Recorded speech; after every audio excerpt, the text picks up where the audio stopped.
Hey guys, what's up and welcome back to Travel Tech. Thank you for such an immense response to all my recently published dash camera videos, the comparison videos and the review videos, and I hope you continue to give me the same kind of support in the future too. So today in this video, I'm going to show you the in-camera settings of the 70MAI A500, the various different settings option you are going to get access to right on the display on the A500 and what are things you can go ahead and toggle around. So if you're planning to go ahead and buy the 70MAI A500, which is in itself a very good dash camera, I think this is one of the perfect videos which you can watch before you go ahead and buy it. So let's not waste any time and jump directly into the video. So the 70MAI A500 is up and running, and as you can see on the screen itself, the dash camera is streaming the video which it is recording via its camera. So let's go ahead and first of all take a look at these function buttons right below the camera. So there are 4 function buttons, and on the bottom, if you can see here, there is a power on and off button. So on the left here is the USB power cord, and this is the rear camera port, and below you have the micro SD card slot. So guys, first of all, on top you find the recording logo right here, which indicates that it is recording the video properly, and the next logo here is the mic logo, which has a cross sign which indicates that the audio is not being recorded because I have disabled it. The next Instagram kind of a logo is the rear camera connection logo, so this indicates that the rear camera is connected. The next logo is the GPS logo and indicates that the GPS is up and running. So this logo indicates that the time-lapse function is enabled, and the fourth one, P, indicates that the parking monitoring is enabled, and then this Wi-Fi logo with a crossbar indicates that the Wi-Fi is disconnected and the hotspot connection is currently not active. So on the bottom you find 4 different logos. These are assigned to the 4 different function keys at the bottom of the dash camera. So the first button is the reverse camera button, the second one is the emergency video, the third one is the gallery button, and the fourth one is the settings button. Now if I go ahead and press on the first button, which is the reverse camera, switch to rear facing recording.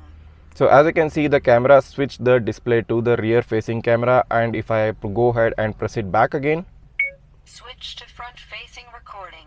the camera switches back to the front camera recording. So the second button is the emergency video button. If I go ahead and press on that, start recording emergency video. so as you can see, as soon as I pressed it, the dash camera started to record an emergency video, and this video is going to be stored in a separate folder and will not get deleted due to the loop recording feature built in within this dash camera. So we'll proceed further once the emergency video completes the recording.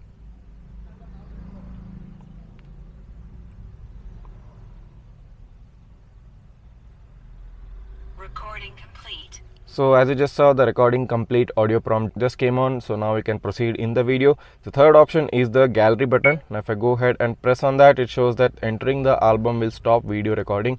So if I press continue, here you can see the album, that is the front camera videos separately. You can see the back camera videos separately, and also you find the separate folder of the emergency videos, and then you have a parking surveillance separate folder, and in the end you also find the time-lapse recording separate folder. So these are the options which is present within the album section of this dash camera. And then guys, lastly here is the settings button, and this is where all the action happens, and you find all the plethora of settings right on the screen of the dash camera itself. So let's go ahead and press on the settings button.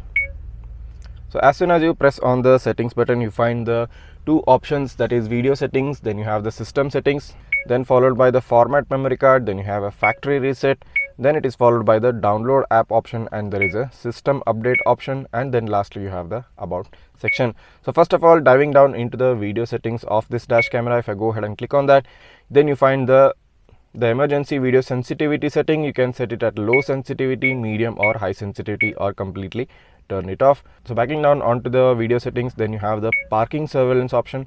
Now if I continue on that, then again you have the parking surveillance sensitivity as low, medium, high and off. So I'll set it at off right now. So coming down, you have the time-lapse recording. If I go ahead and click on that, time-lapse will continue to work when the ignition is switched off, which will consume battery power. Use with caution. Now I click on confirm. So then you have the option to turn it on or off based on your preference. So diving down next down into the settings, then you have the recording duration option. Now this is a very important option. Now if I go ahead and click on that, you have the record duration video option as 3 minutes, 1 minute and 2 minutes. So you can either choose any of these 3 options in order for the video file to be recorded based on the time which you want. Now currently I have set it at 3 minutes. Diving down, then you have the video storage option. If you go ahead and click on that, you have the high compression ratio and the low compression ratio. go ahead and set it at high compression. Backing down into the settings, then you have the video resolution option. Then if you go ahead and click on that, you have the 1944p, the 1920p and a 1440p. So 3 different resolution options are available, and if you select the 1920 into 1440p, it is going to take up lesser space in the SD card compared to the 2592 into 1944p. But if you want the highest clarity from your video, go ahead and select the 1944p option. Coming down more into the settings, you have the refresh rate option. You have the 50 Hz PAL, 60 Hz NTSC and 55 Hz JPN. Heading back down into the settings, you have the WDR, that is a wide dynamic range. If I go ahead and click on that, you have the option to enable or disable it. Back into the settings, you have the speed, latitude and longitude. Since this camera has a built-in GPS, you can enable or disable this, and you also have the speed unit, that is kilometers per hour or miles per hour option. So that is also a good thing, and you can also disable the speed, latitude and longitude which is being displayed on the video itself. Then finally you have the 70MAI logo option, which you can go ahead and enable or disable based on your requirement.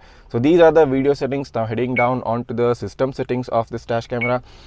Then first of all, you have the Wi-Fi hotspot. If you go ahead and click on that, you can go ahead and turn on the hotspot of this dash camera and connect it to the smartphone using the 70MAI app.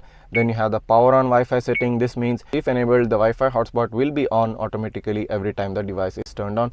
Now if you want this feature, you can go ahead and click on the on button, or if you don't want this feature or want to save some power, you can select the off button. Then coming down, you have the audio recording option. Now currently I have disabled it, so I'll keep it as off. Then more coming down, then you have the ADAS, that is Advanced Driver Assistance System. If you click on that menu, you can enable or disable it based on your requirement.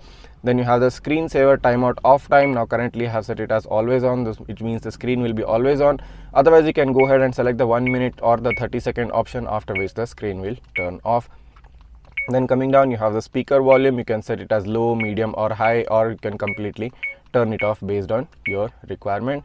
Coming down into the settings, then you have the auto off when stopped. If you go ahead and click on that, currently I have selected the do not turn off automatically. If you want the camera to turn off after some time, you can select that with a time interval of 20 or 10 minutes.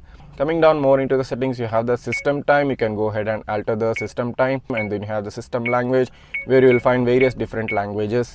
Well, in this case it is English. And coming down, then you have the date format. This is also a very good and a practical option. You have DDMMYY, MMDDYY and YYMMDD option. Coming down more, then you have the driving duration alert, which will alert you once you cross a certain threshold or a certain time threshold of driving. You also have the continuous driving time and the voice alert method sub settings available within this menu. So these were the system settings of this dash camera.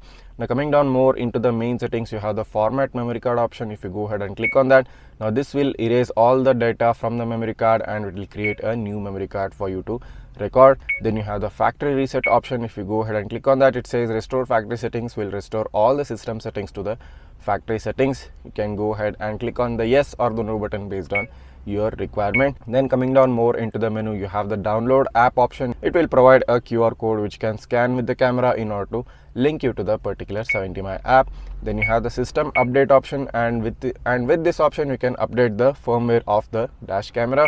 Then finally you have the about section, which provides the technical details of this dash camera, that is the name of this dash camera, which is Pro Plus, current version of the software and the time published. Then you have also the regulatory information being displayed on the camera itself. So now that you've seen the on dash camera setting, the on screen settings of the 70MAI A500, tell me what do you think of this dash camera, and do you think this is something you can go ahead and invest in? As far as I have seen, the 70MAI dash cameras do offer a lot of setting options, a lot of toggling options compared to the DD5 dash camera with on-screen settings, and this is something really convenient for the user because you don't have to log in into the smartphone and connect the dash camera to the smartphone in order to change the smallest of the settings. You can do it directly on the camera itself, and that is one of the coolest and the most convenient feature you can ever have on a dash camera. And also, if you are interested in purchasing this 70MAI A500, the purchase links will be provided in the description of this video. So just go ahead, click down on the description, you will find all the relevant links right there. In case if you have missed my recently published dash camera videos